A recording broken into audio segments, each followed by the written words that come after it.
తర్వాత రాశి ధనుర్ రాశి. 2025 సంవత్సరం జనవరి 1 నుంచి జనవరి 31 వరకు ధనుర్ రాశి వారి యొక్క రాశి ఫలాలు ఏ విధంగా ఉన్నాయో గురువుగారి మాటల ద్వారా తెలుసుకుందాం. 2025 జనవరి నెల 1వ తారీఖు నుండి 30వ తారీఖు వరకు ధనస్సు రాశి ఫలితాలు చెప్పుకుందాం. ఈ ధనస్సు రాశి కానీ మీన రాశి కానీ కొంచెం ముందు రోజుల్లో బాగా ఇబ్బందికరమైన రోజులు కనబడుతుంది. కారణం ఏంటంటే శని 2 సంవత్సరాల 6 మాసాలు ఒక్క రాశిలో ఉంటాడు. ఈ శని మార్చి నెల 30వ తారీఖు కుంభం నుంచి మీనానికి వెళ్తున్నాడు. ఈ ధనస్సు రాశికి 4వ రాశి మీన రాశి. అర్ధాష్టమ శని. ఈ అర్ధాష్టమ శని వల్ల సమస్యలు బాగా ఉంటాయి. ఈ సమస్యలు ఏమిటాయంటే ఎవరైనా సరే చేసేటప్పుడు ఎవరికి తెలియదు, ఎవరు కనుక్కోకుండా చేశాం అనేవాళ్ళు చాలామంది ఉంటారు.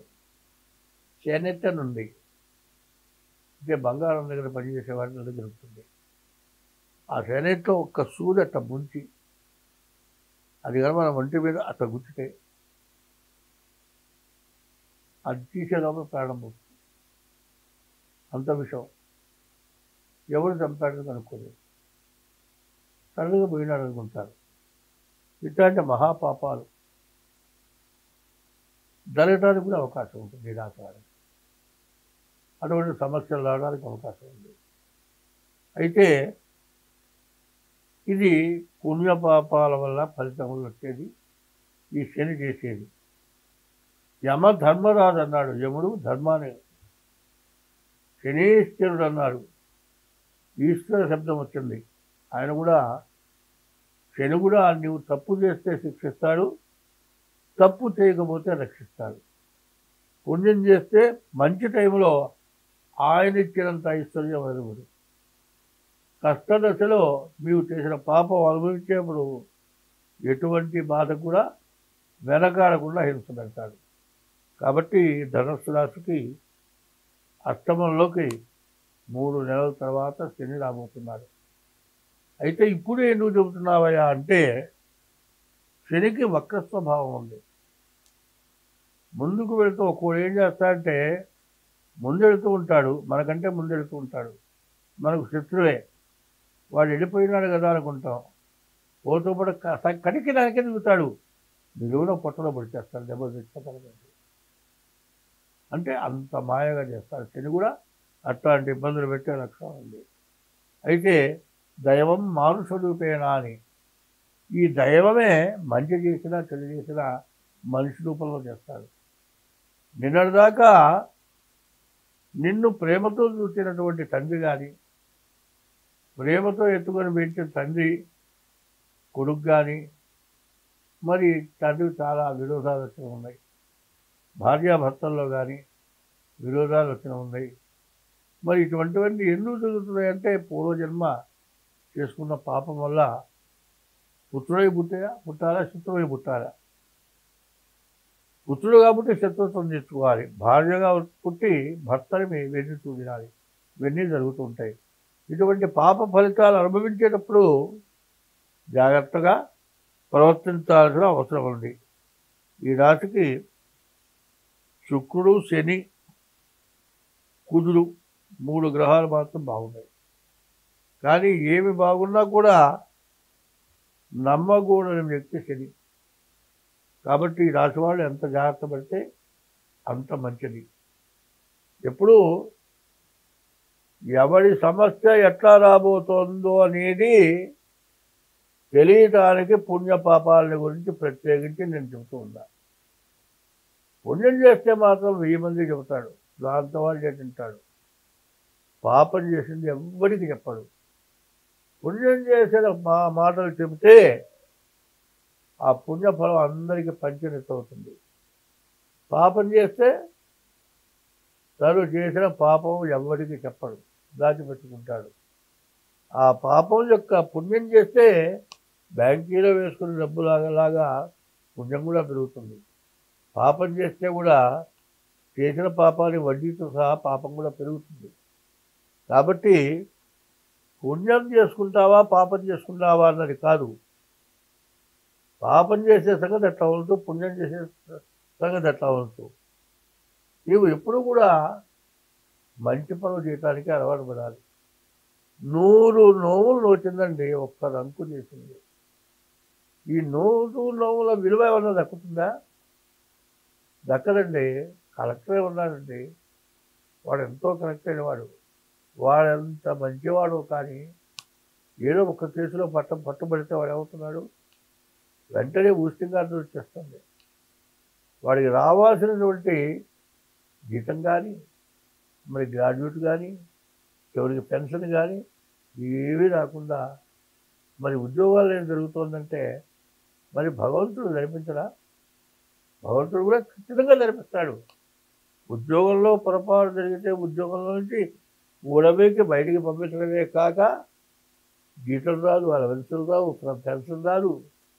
ఇట్లా భ్రష్టు పెట్టిపోయిన వాళ్ళు చాలామంది ఉన్నారు. అదే కాదండి, వీడు ఏమీ తప్పు చేయకపోయినా పైన ఆఫీసర్ కచ్చబట్టి వీడిని పనికిరాని వాడుగా చేసిన వాళ్ళు కూడా ఉన్నారు. ఈ మధ్య ఒక డిఎస్పీని ఎస్పీలో ఉన్నో మరి పోయిన సంవత్సరం జరిగింది అనుకున్నారు, రిటైర్ అయిందాక ఆయనకి సీట్ ఇవ్వకుండా ఇబ్బంది పెట్టారు. ఇట్లాంటివి ఎందుకు జరుగుతున్నాయి అనేది ఎవరిని నేను విమర్శించటంలా. ఎవడు చేసిన పాప ఫలితం వాడు అనుభవించక తప్పదు. నేను ఎంతో మంచి చేశాను, ఎక్కడో పొరపాటు మాత్రం ఖచ్చితంగా నువ్వు చేసింది మాత్రం నీకు తగులుతుంది, నీకు మాత్రం ఖచ్చితంగా తెలుస్తుంది.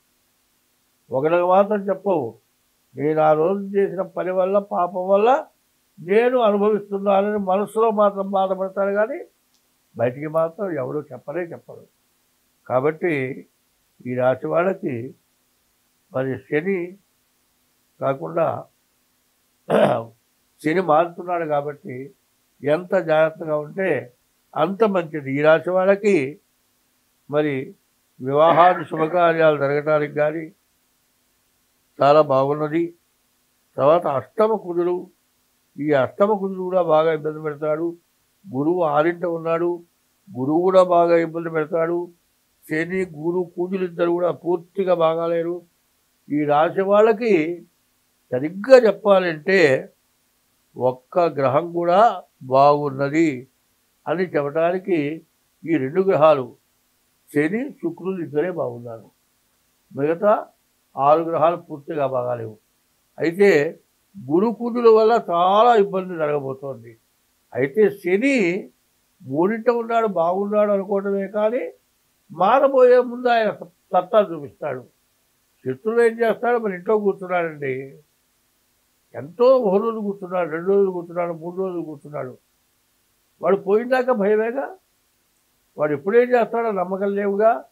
అట్లాగే శని యొక్క స్వభావం మరి పాపగ్రహం. అందువల్ల శని వల్ల చాలా ఇబ్బంది కలగటానికి ఈ ధనస్సు రాశికి చాలా సమస్య, తగనటువంటి సమస్య, చాలా ఇబ్బంది పెట్టేటువంటి సమస్య. కాబట్టి ఈ రాశి వాళ్ళు ముందుగా మీ జాతకం చూపించుకోవటం చాలా అవసరం.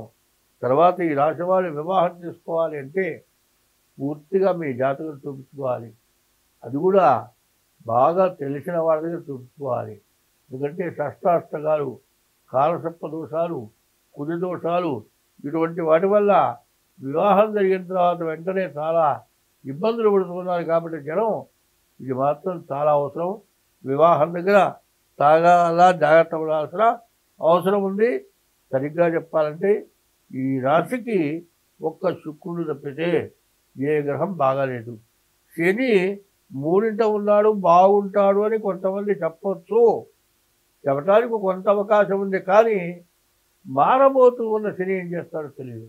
కొంతమంది అంటారు వృద్ధాప్యం చివరికి వచ్చాడు, వృద్ధుడైనా వయసు వాడైనా ఎటువంటి వాడైనా బలం గలవాడు కర్ర తీసుకుని 10 దెబ్బలు కొడతాడు. దుర్మార్గుడు ఏం చేస్తాడు, 100 సంవత్సరాలు ముసలాడైనా సరే ప్రాణం ఎక్కడైతే ఉంటుందో అక్కడ కత్తి పెట్టి ముడిచి ప్రాణం తీస్తాడు. వాడు ముసలాడని నమ్మటానికి వీల్లేదు. కాబట్టి శని వల్ల సమస్యలు బాగా ఎక్కువగా ఉండటానికి అవకాశం ఉంది. కాబట్టి ముందు మీ జాతకం చూపించుకొని మీరు ముందు అడుగు వేయండి. లేకపోతే చాలా చెప్పటానికి వీలు కానంత నష్టపడతారు. అది మాత్రం గుర్తుంచుకోవడం చాలా మంచిది. స్వస్తి.